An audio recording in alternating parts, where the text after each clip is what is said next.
Hey guys, welcome to another episode of the Black Sheep Pod. I'm Meka. And I am Mike, and we appreciate you guys tuning in. We probably should give a shout out to Black Wall Street since we haven't really yet, but this podcast is brought to you by Black Wall Street Times here in Tulsa, Oklahoma. Coming to you live from the studio. So shout out to the sponsors and the people who help us do what we do. So I was initially going to start with asking you about like what's going on with you, but at the time of this recording, breaking news, Tom Brady is announcing his retirement. So I figured let's talk a little bit about that. Yeah. The GOAT. A lot of people love to hate him. I don't really. So here's the thing. I'm in sports, some people love to be love underdog stories. I've never really been that kind of person. I'm more of a, great teams, dynasties, great players. I respect them a ton, and I cheer for them a ton just because, both of us coming from a sports background, we know, what it takes to be great at your sport. Not saying that we were, superstars or whatever, but, we've played against great people, and we know like the dedication and the effort and the work that it takes to be at the best in your sport. So to be the top of your sport for 15 plus years, I feel like athletes especially can look at that and respect that. So I've always looked at Tom in a sense of respect and cheering for him and stuff. And so to see him retire, it is kind of sad because I want him to still just, I really want him to go out, like do the last hurrah. Yeah, like Kobe. This is it. Yeah. You would think he would do a storybook finish, but for him, I know that I saw reports that he said that, Tom's a quiet guy. He don't really care about attention. He just, when he's done, he gonna be done, and he doesn't want to do. He said I think the last quote I saw from him said, doing a season like that would be too distracting for him, which just goes in line for him that he is all about football. He was all about winning, and that sucks because I wanted him to have a farewell season, like kind of how Kobe did, and how even Big Ben Roethlisberger just had Paul Pierce tried to. Sorry, I just wanted to take a shot at Paul Pierce because I can't stand him. Even Big Ben, which so that's interesting because we've talked before privately about. And I don't know. This might. I know where you're going. This might get us in trouble. I know where you're going with this. I do not want to have. You won't see me. We've talked privately about with different friend groups about. I'm trying to find a way to frame this. Redemption, redemption. Path to redemption for redemption some and for others. People, exactly, and stuff. And when do we give people a second chance after they've committed, done something egregious in the past? When do we give them, and say like, okay, you can continue to be in the limelight or whatever, or you can have this back. And for Big Ben, there was, I probably should look it up so I'm being factual. He was accused of rape in Georgia. Okay. Was it rape or sexual assault? I'll go sexual assault. That way it's broader. Because I think rape is very specific. Yeah, let's go broader. Pretty sure accused of sexual assault. What was that? Probably 10, 12, 13 years ago. Yeah, it was a while back. I was still in Georgia, I think. I'm gonna Google that. Did you see that when Ben announced his retirement? Did you see what was trending on Twitter with?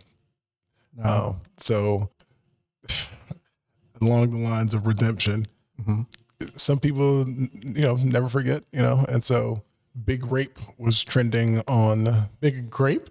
Big Rape. Oh crap! Yeah.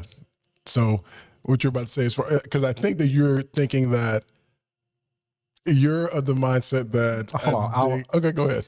So it's actually 2009. So yes, 13 years ago. He was actually accused of raping a woman in the hotel room. So you were spot on. And he denied it for years. But so I've never heard of anything that's been brought up about Big Ben since, as far as misconduct or anything like that. But I've still always kind of held this sense of like animosity towards him or just not liking the guy because of that. Yeah, well, and it's tough because my favorite person ever is Kobe Bryant, and but you know, Kobe. That's what I was going to bring up next. Yeah, it's interesting because it's like who we give passes to certain people, who we you know, like, and this and that, and I've always, I don't know. To me, for Big Ben, to me, it was, I never really, I don't know. Did he ever like give off this, like, you know, Kobe had a press conference where he was crying. I don't know. I never felt like there was a sense of ownership. Now, I mean, I guess Roethlisberger denied it. I don't know, man. It's interesting. It's interesting the people who, you're just going to let me go down on this shit by myself? Because I don't want to. I'm going to say Meka loves Chris Brown, y'all. Oh my God. What I was going to say. You're going to die on this ship with me. I don't want to introduce the person that, again, that I'm dying on a hill for, because we're not ready for that conversation It's yet. Chris Brown, y'all. I'm not trying to get canceled yet. Yeah, I mean, so again, but it's, I mean, with American culture, typically, like, people will, you know, if you do your time, I feel like typically American society will forgive you to some degree. You know, because with Kobe, you know, his career ended, and he was one of the most beloved, you know, sports figures ever. But for a while there, people like literally, I mean, he lost all of his endorsement deals. Yeah. I mean, same thing with Tiger Woods. Tiger Woods, when all of the different names came out of, or, you know, just different ladies came out, saying what happened, like they lost all of those endorsement deals, you know, millions, tens of millions of dollars. But, you know, they had to go through this process of, all right, you know, you got to go through the fire and lay in the bed that you've created.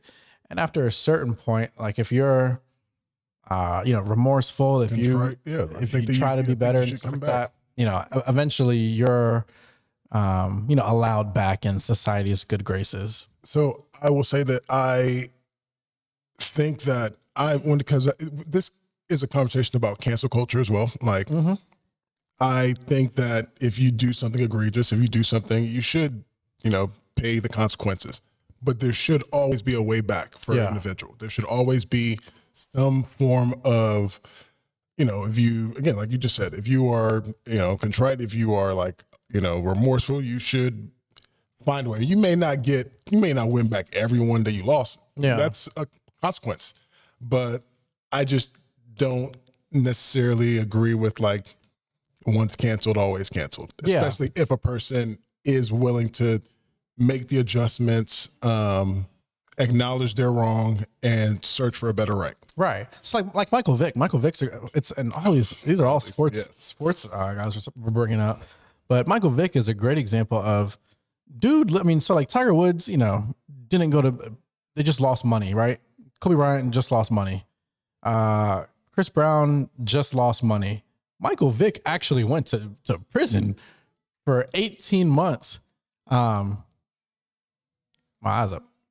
Very loud car outside. Yeah, just parked right there. Apparently.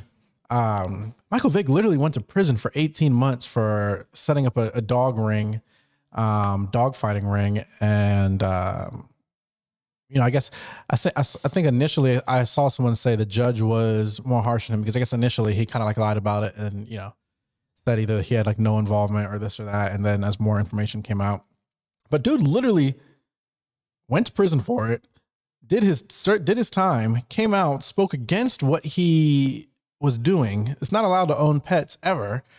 Like, I feel like he did all of the things necessary that society determines, hey, when you mess up, this is what you have to do. On top of that, pursued a career, going back to his career. People don't recognize how hard it is to take time off and to work to what it takes to be a professional athlete at the level that he was playing at. Gets a second chance from Andy Reid, and people I mean, he would do everything, press conferences, play great games, and people were just like, oh, he's, you know, Oh, he kills dogs. He shouldn't be allowed back He here. shouldn't be, Really. yeah. And because America loves dogs more than it loves its people. Apparently, man. Like it's kind of mind blowing. The people that you can still talk to today. I'm not sure when that was, the Michael Vick thing. I mean, it's probably around, honestly, the same time. It was around like I'm thinking about T.I., I think. T.I. Yeah, T.I. went to jail. That was, oh wow, in 2007. So yeah, I was just graduating high school. Yeah, around that time. And still to this day, people will dog Michael Vick's names. And again, we're not excusing anything that these guys have done. But again, it just goes back to at what point are people able to like live their lives again, essentially, and try to rebuild their lives. So let's make this interesting conversation we're having, because now we're talking about redemption. I know when I look over my past, not a perfect individual, have made plenty of mistakes, have wronged plenty of people. And if I were judged by some of my worst mistakes, I wouldn't be here to be able to talk to you guys right now. I mean, look, people know me as amazing Meka, and they don't know that I have done some stuff, boy. Like, yeah. There's a lot back there. Yeah. But again, when I look at different artists that I think are super talented, that have what I consider unfair judgment, it's hard to see. It's hard. Again, I just don't like seeing people condemned for like ever. Yeah, I mean, if we were all, I guess that's the, there's a luxury and a curse with fame, essentially. Part of the curse is you can, man, well, not even just for famous people, but like some people are literally defined by their worst mistake ever. And my God, that is a fear of mine. Like, because I'm right there with you. Did not have a perfect past at all. And I would hate that if 10 years later, 15 years later, people are still bringing up, whatever the worst thing that I've ever done, and not really giving me a chance to like just live my life and have a second chance, essentially. Yeah, that'd be awful. Even when, so speaking of second chances, because since we started this on Big Ben, I'm thankful for the second chance to be a imperfect ally when it comes to women. Absolutely. Because I grew up in a, hyper, toxic masculinity misogynistic culture. Yeah. So I grew up making jokes and saying things, and it's like, I hope to God that, like, I'm thankful that social media wasn't a thing back when I was growing up. I think it still was. I've got some statuses from 2007 that pop up on Facebook as your memories, and I'm just like, oh my God. You was talking reckless in 2007? Man, I was using, again, we have a very similar backstory as far as growing up in that athletic jock culture, hip hop culture and stuff like that. I mean, you got to remember music back then, extremely homophobic. Back then? Well, shoot.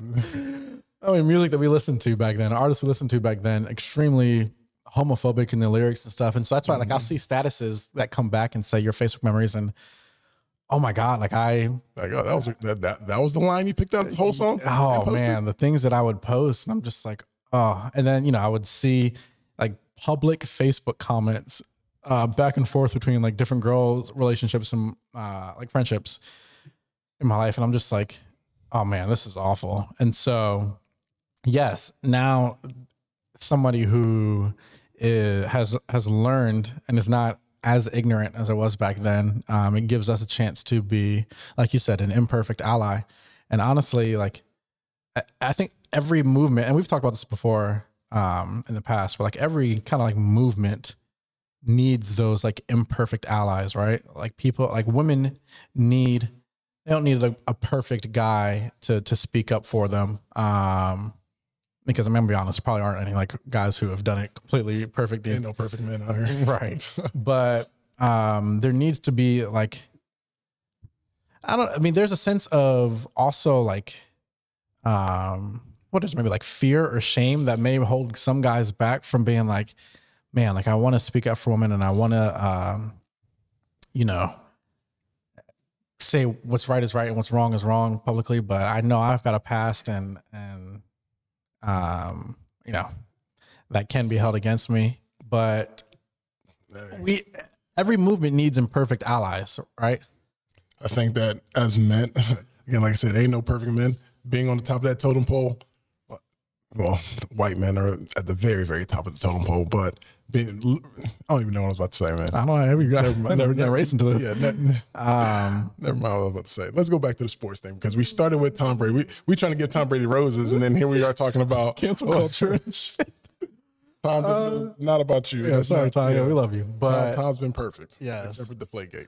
But yeah, man, no, man, honestly, I think forgave him for that.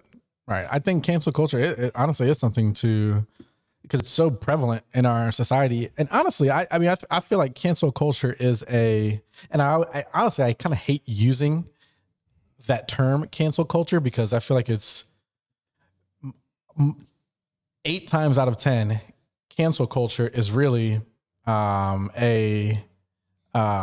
people suffering consequences for your actions is really what it is, right?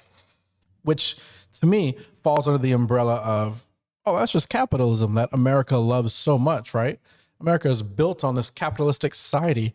And, you know, we parade that and we tout it around to where, you know, if the CEO of this company says some racist stuff, okay, then the consumers, then we're going to use our money. We're going to say, everybody boycott this service and we're going to go over here to this other one. That's a form of capitalism that we love. And that's a form of, here are the consequences for your actions. And it's not this, you know, there's certain people either in the news, the media, or politicians, or, you know, who love to say, oh, there's that cancel culture going again. And it's like, no, we live in an era where everything is on camera, everyone makes money off their likeness. Like, so it's its own check and balances. You know what I mean? Like if fame and fortune, if fame and fortune going hand in hand and you mess up, again, people are going to take away that fame and try to take away that fortune. Do you want to be famous? More famous than you are now? I mean, think of Meka, who's been on Ellen. Man, that's a lot of responsibility that I don't think that when you count the cost of it, it's not worth it for me because. Do you want to live your life in a fishbowl where people are always able to look in? I'd argue the fact that since we are on social media, we are in that fishbowl that people are looking at. Nah, there's levels. There's levels. There's levels. And you can be in an aquarium to where you can go duck in, your little, behind the plants and things like that, and you can kind of not be seen. But I'm talking about fame to the level of where you're in a fishbowl, you're the one fish in there by yourself, and it's fully, those round fish bowls that goldfish are in. That's not the kind of life that I want to live. Because what if the fortune comes with it? What if tens of millions? That tens of millions doesn't, like, I don't need tens of millions to live the lifestyle that I want to live. Like I'm chasing a lifestyle of the rich and famous. What is that? We thought that we wanted that. We as people, it's for like kids growing up, we all think that we want to be rich and famous. Yeah. Honestly, look, I work with kids now, and sometimes when I do groups and ask kids what do they want to do, to these days, kids want to be YouTube famous. They want to be Twitch famous. And I'm like, you don't know what you're really asking for. Like, honestly, I'm kind of there. I'm there with them. Isn't it crazy how kids nowadays, like, they don't want to be, and it's so wild that our parents' generation, which I don't know what that is. What are they, boomers? They look at whatever that youth generation is now. What are we? We're millennials, right? Millennials. So I guess that's Gen Z behind us. Like boomers look at Gen Z and go, oh, look at, like, this is the detriment of our society that kids want to be YouTubers and Twitch stars and stuff like that. And I'm like, the hell it is. Hey, look, there's a meme that I see that's like, I woke up and saw that a 13-year-old kid just made $3 million off of one video on YouTube. Right. And it's like, okay, right, more power to him. Yeah. I'm all I have to say. I want to be YouTube famous as well. I do not want to be that famous because even so, again, let's talk about the fact that when I look at Ellen and Ellen shows, so in fact, it's her birthday this past weekend. So happy birthday, Ellen. We hugged once. I see the price of fame that a person has to live with on a regular basis. Like, because when you become that famous, you have to put up walls around you to insulate yourself from just the nonsense criticism, you know? And it's not that people don't deserve criticism. We just talked about the fact that if you mess up, you deserve whatever comes your way. Right, yeah. But that's when you mess up. That's when you mess up. When you become a certain level of famous, there's just going to be people that are just picking everything, just all the freaking time. Really, they're projecting, probably. Because the thing is, and they attack the thing that you are elevated for. So again, who is Ellen? Ellen is the be kind person. And the way they attack her is like, oh, she's not really kind. It's like, you don't know that. You really don't know that because, you know, you get put in a position. Because we know that. Yeah, we know that. We personally firsthand know. Because again, I hugged her once. You get put in a position where, again, eyes are constantly on you. You show up somewhere and people are just always on you. To a very, very less degree, I'm a very big people person. And, you know, you've gone out with me. We go and we're stopped and we're talking to people. That can get exhausting. Can you imagine what that is where you can't hide? I can go to a different city and essentially hide. Don't nobody know who I am in Dallas. Right. But everyone knows who she is anywhere she goes. And you just got to stay on, staying on. That's not good for your mental health. I think it'd be good for like everybody, and especially the people who are, you know, on social media, and just ripping these either athletes or artists and stuff. It'd be good for everybody to get like at least like one. Like, it'd be nice for everyone to have like a famous friend or something like that, because then you're able to see that, number one, they're people just like us, right? Like they have their highs and their lows, their good days and their bad days. Man, I don't really know where I was going with that thought, but yeah, I think just with us, you know, the different people that we have in our lives, you know, knowing people who are either, you know, verified on social media or who are millionaires and you know, athletes, at the top of the game, this and that. Like, it's a weird flex, but I get it. To me, it's shifted my perspective on those people of like, because I feel like there's a large part of the population and stuff who think like movie stars and athletes and that are like this weird robotic cult to where they're, you know, doing like blood sacrifices on children, all this kind of stuff, like almost like they're in like this separate class of humanity.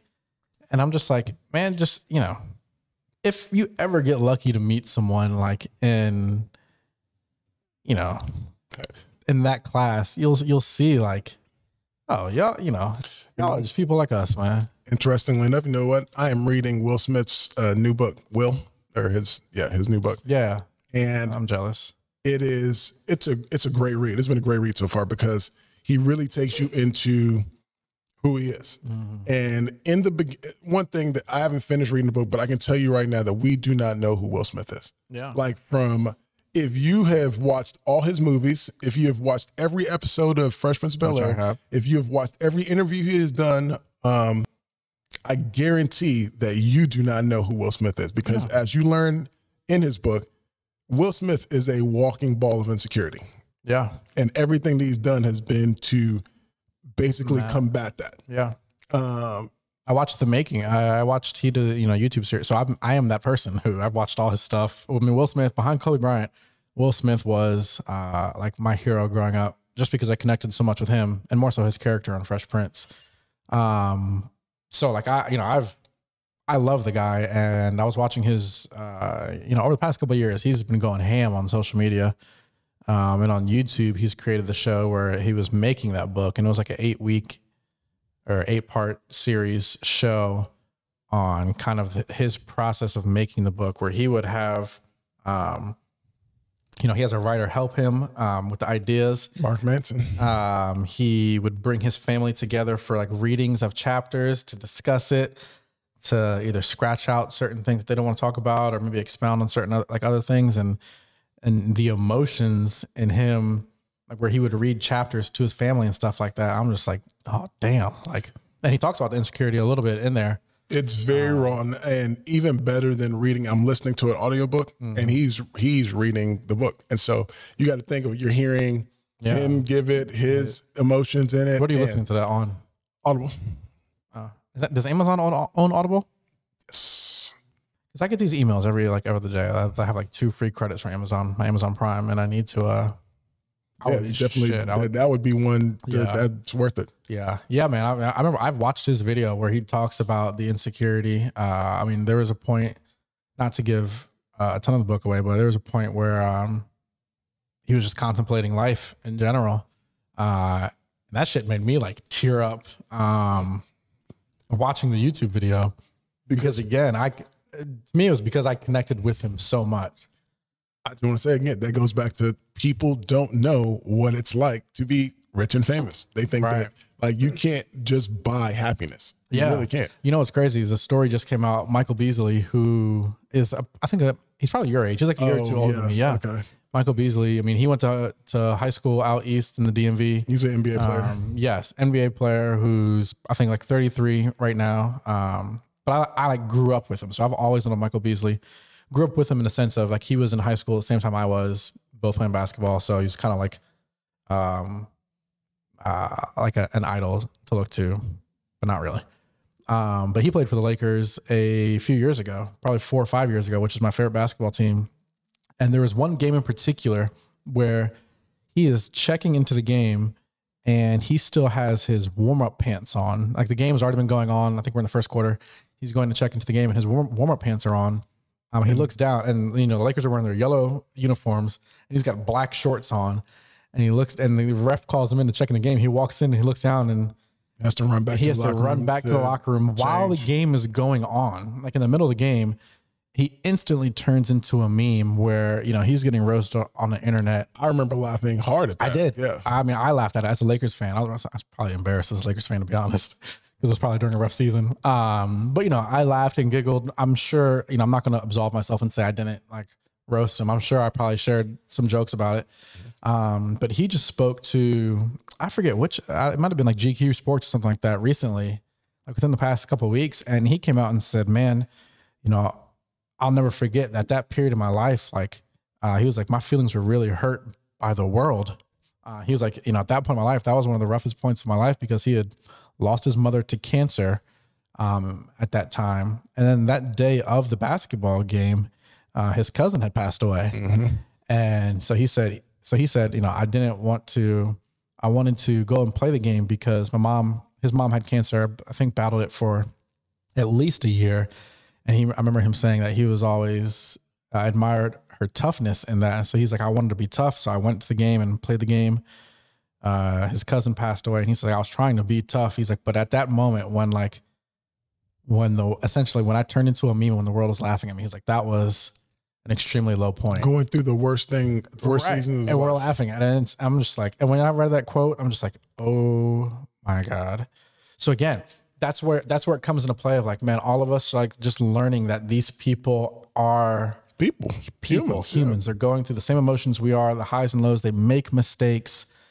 That's why it's like. So that was something that I used to always think about, when you were watching, because sometimes I have to forget, it's good that we played ball and we are fans of sports, because again, the term fan comes from fanatic, and I have to sometimes check myself and go back into I didn't know that player and athlete, and sometimes snap out of fan or spectator, because when you are in fan spectator like mode, you don't see like the human. We are, we want our team to win. So it's funny because people forget like, anyone here that has a job that they show up to every day, you know that even if you're going through something, your work doesn't stop. But there are days that you can have that are just rough. You go through a breakup. You have a car accident. Someone in your family dies. You show up and your energy is not there the way it usually is.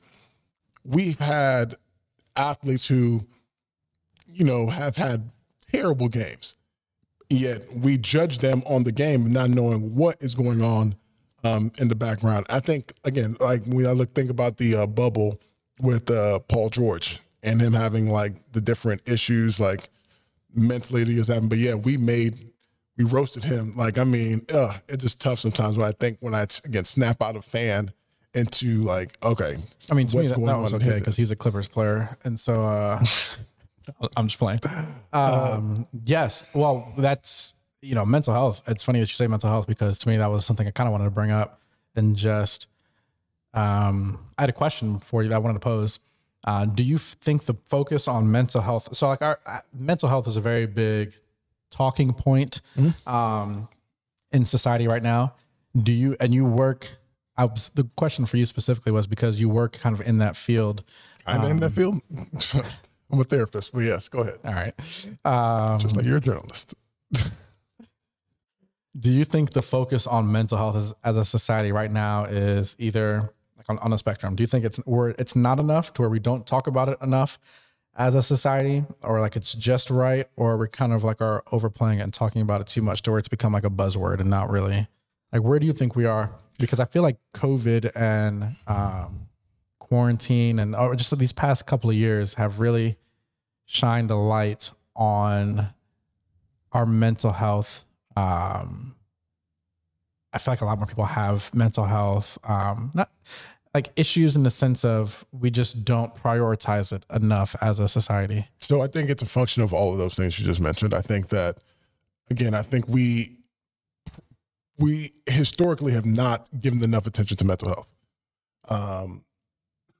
And it's always been there. I mean, I think people started looking, but I know that people started looking at it a lot when soldiers from World War II started coming back and they were being diagnosed with shell shock, which we all know is PTSD today. And as we fast forward, we're now in an age and a time where mental health, the focus on mental health is now like beyond just soldiers. It's like everyone has issues. Issues as in like life issues. I think that right now we should prioritize it, and it's going to end up being a buzzword. And everything becomes a buzzword. Once we use it, once we label, what sucks about our society is we will label something and we use the term enough, and then it loses its value. That's how I feel about cancel culture. It just loses its value. But it doesn't mean that the term loses its value, but the what's the word? The substance shouldn't lose its value. I mean, we all go through moments in our lives where we feel depressed. Not everyone goes through clinical depression, but again, if someone close to you passes away and you don't feel sad about that, you probably have different mental health issues. Right. And I think I'm glad to see that our society is starting to shift to a more open place about talking about it and removing the stigma around it, because the stigma only reinforces poor mental health. And we're not good individuals if our health is in the tank. Like, if I broke, okay, well, never mind. I won't go with the analogy with the leg and breaking. You broke your leg? Yeah, just never mind. But you don't got no legs, Lieutenant Dan. Speaking of, I saw that meme. Yes, I sent it to you actually. Okay, to bring let's talk about that a little bit, because that goes into church and that goes into our next topic. Okay. I sent Meka this meme. I'll just preface it and I'll let you kind of go with your experiences with it. I'm going to bring it up because that joint is funny.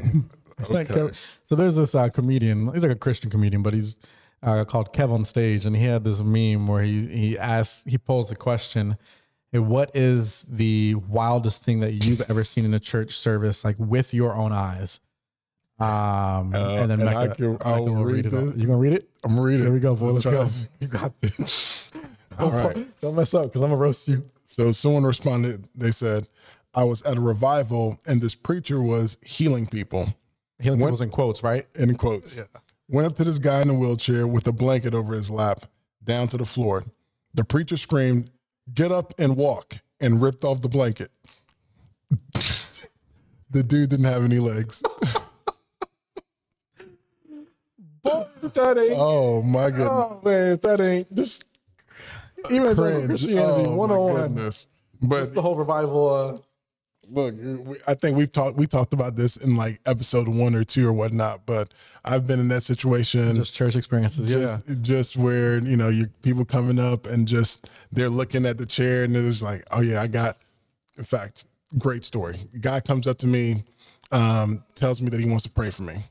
I'm like, what do you want to pray for? He's like, I feel like I can. He's just looking at you going,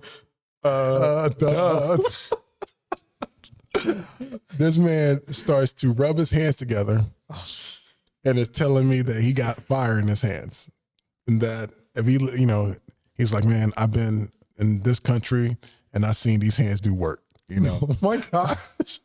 I've laid hands on people. I've seen legs extended. I've seen, you know, hands grow, things like all this type of stuff. And he's like, man, anytime I feel the heat in my hands, I know something's about to go. Something's about to happen. I'm so jealous I wasn't with you at this moment because I would have recorded all of this on camera. And so at this stage, I didn't know how to really how do you let down someone that says they want to pray for you? You know, I think that. No, I'm good, G. Now, these days, I am very much okay with just like, nah, I'm cool. But then it's just like, all right, you know, the worst thing happened. Like, you go ahead, get it off your chest. Let me see what this is less about him helping you. This is more about him and him doing it for himself. But that's, you know. So I'm like, all right, man, let's see what these fire hands can do. Come on, bring it on, Fredo. So he starts praying.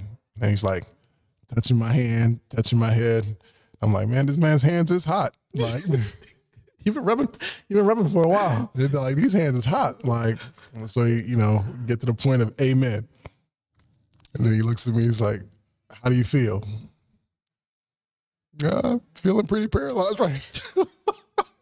I actually can't feel. So feeling the same, man. Like, all right, hold on. Went back to the well? Went back to the well, double down. Oh my God. So now at this point, I can't even focus because I'm just laughing. I'm like looking at him, I'm like, it's okay, man. Like, maybe just a cold day for your hands, man. Like you can try again, but just don't try again with me, man. But that's crazy because you've talked about it before. I think, like you said, first episode, and we've talked about it, how just like religion kind of looks at you and they see you as, quote, you use the term broken, right? Mm-hmm. And people feel like you're something that has to be fixed. When number one, we all need to be fixed. Just the fact that you have something that is visible, but we have my hype button. We don't have a hype button, hit it. But yes, like we all have. Again, going back to what you said earlier, we're all living life, so we have things that internally, like mental issues that you had referenced earlier, like that need to be dealt with. But it's so when you mix religion into that, and man, they see somebody who has an external quote unquote brokenness. It's like, oh yeah, I need to fix him.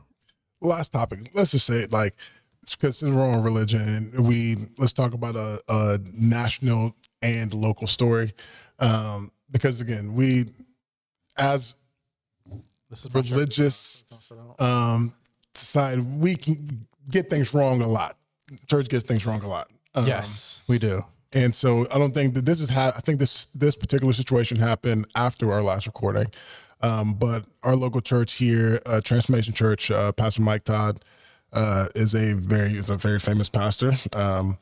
But he did an illustration about a week or two ago where he was illustrating Jesus healing a blind man. And he, put some spit in his hand and rubbed it on his brother's face for a illustration. Video went viral, and he received a lot of backlash for that. Just not only for the fact that we are in the middle of a pandemic, but the visual was just a very extreme visual. So your thoughts?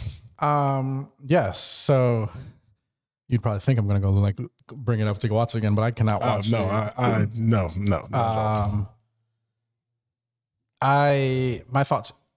So again, so I've been pretty tough on the like evangelical church / Christianity over the last, ever since 2016, really. Cause I think 2016 really illuminated a lot of issues that like the church as a whole had. Well, I shouldn't say as a whole, but the church that I've seen out here in the Bible Belt, 2016 illuminated a lot. So since then, I've kind of wanted to pull myself kind of back from that and not be associated with it as much, just because, golly, some of the things that they would say / do, I felt like it was just very wrong and very anti the message of Jesus, right? And so I've been very outspoken. Transformation is like would technically be like my home church, right? I'm a member there, and so when I saw the video of Mike do that, I was like, ooh, like it was the cringiest thing I've ever seen in my life, and the most disgusting. Because I got a very queasy stomach when it comes to stuff like that. So I've literally almost vomited. And I was just gonna I wasn't gonna speak on it, but I'm like, you know what? I feel like I kind of have to, because again, this goes to the whole like, man, when people mess up that you like, do you like, where's the favoritism in that? So like that night, I feel like I would tweet it, and you know, who am I? Who cares about my opinions at the end of the day? But I did want to show the same energy to somebody that I liked and supported that I would show, you know, someone else. And so, yeah, I was just like, yo, this is awful. I feel like this is one of the things where you look back and you're like, yeah, we missed it. That should not have happened. And I think I even tweeted like, I don't personally believe, and I feel like this is probably the correct belief in the sense of like, I don't have to agree with every single thing my pastor says or does, right?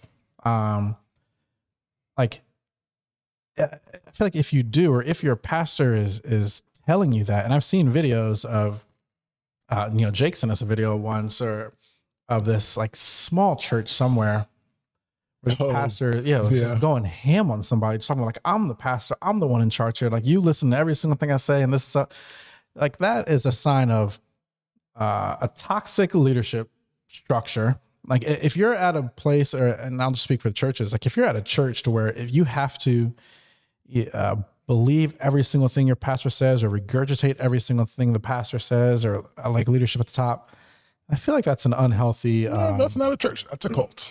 Exactly. And I mean, and so, yeah. Okay. And so, yeah, just with that whole Mike situation, like I was just like, oh yeah, no, I'm not rocking with this. And I think this is pretty wrong. And I understand where people are like offended, not even offended by it, but like just grossed out by this. And like, what is this?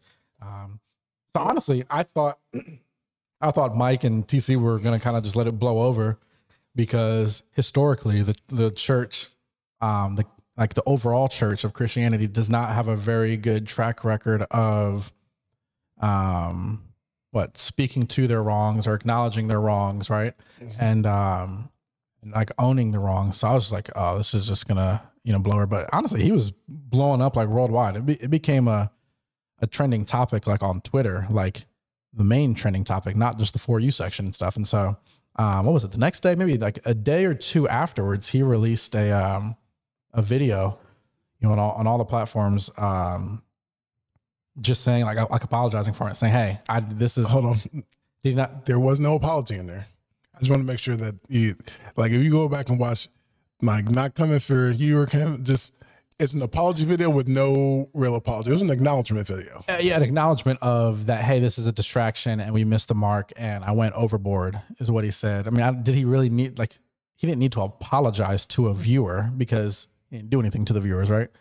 But he did say, like, yes, I went overboard, went too far with my demonstration, stuff like that. And honestly, I was shocked because, again, we've been in the church culture since we've been out here in Tulsa, that you typically don't see that from a church, especially a big figure like Mike, you know, who's super popular and all that kind of stuff, to where it's like, oh, we're going to acknowledge this and kind of own it and own that we've messed up. One of the things, I guess my thoughts on it was just like when I didn't even really want to watch the video because I mean, I've seen the demonstration before. Yeah, because he did it last year. At least I thought I saw the demonstration He did before. it last year with mud. Last year he had dirt in his hand. Which was more, so that was more my issue, was like, I've seen the mud one, which was, if you're doing an illustration, you're going to say that you're illustrating it straight from the Bible, word for it. Okay, that's cool. Again, there's a lot of things that could be done in place of actual spit, mud, things like that. But to go from that, where it was kind of straight from like the story in the Bible, to this, which was definitely away from it, more an analogy than the actual visual representation of that specific miracle. To me, I'm wondering, like, okay, what was the conversation of, when you're like, all right, we're going to do this illustration, because it's going to be disgusting. It's for shock and awe. Shockingly awful. And to me, it was more so just kind of like cheap shock and awe, cheap clout. Yeah. So that was my only feel from it, was like, you're definitely better than this. Like, but if you got I think that the whole reason why people do cheap clout is for numbers, for views, to be the trending topic. And so I think, at the end of the day, if you're looking at what was our goal in doing this, and then because at the end of his acknowledgement video was, hey, I advise you to go back and watch the whole thing. There are a bunch of stuff that, you trying to get more eyes on your product. I guess there's no, what's the whole adage? Bad PR is still good PR. Yeah. So. Yeah, I mean, yes. Yeah, I agree with everything you're saying. I would be really shocked if a religious organization would look at that and think that that is an acceptable route to take, as far as like. No, it's not. That's right. My point, is that it's not. I mean, it's one thing if it's like, celebrities and doing, some stupid Jake Paul video to like get views or whatever like that. To me, that's one thing. That's more of like indicative of the culture in which we live. But if a religious organization is kind of going that route and using that, to me, that's like, oh yeah, that's awful, because you're, Back to the question you asked: do you want to be rich and famous, and what will you do for it? Yeah, it's a great question. And I wish I had the hype button, because I feel like that was a good circle back. Yeah, drop the mic. But yeah, so I mean, I guess that kind of goes to my hill for the week, hill that I'm willing to die on. Let me make sure I mention that even with so I guess this all goes back. Mike had a lot of backlash, a lot of national backlash, well-deserved backlash, and even then still deserves a, way back redemption, which he's going to get, because when you are a pastor, you can do no wrong to some people. Like, they're going to be, you can go out on 5th Street and kill someone. And that was yeah. I guess I'll die on that hill, that everybody deserves a chance at redemption. I'm thinking about, so last week, I'm pretty sure I died on this hill the first week, but Oklahoma just executed the first inmate for 2022. A couple of days, today's Saturday, 2 days ago on Thursday, Oklahoma executed a guy. And to me, again, that's just, you just eliminate, like, there's no pathway for redemption there, right? Right. And I absolutely, I hate that. And I hate that our culture and society, I shouldn't even say our culture, because most states are getting it right nowadays. Oklahoma is one of the few states that is very vengeful in their quest to kill prisoners. But yes, I mean, I feel like everybody deserves a path to redemption, even those who have committed, the most egregious things imaginable. Now, like what redemption looks like for them, I'm not saying like, they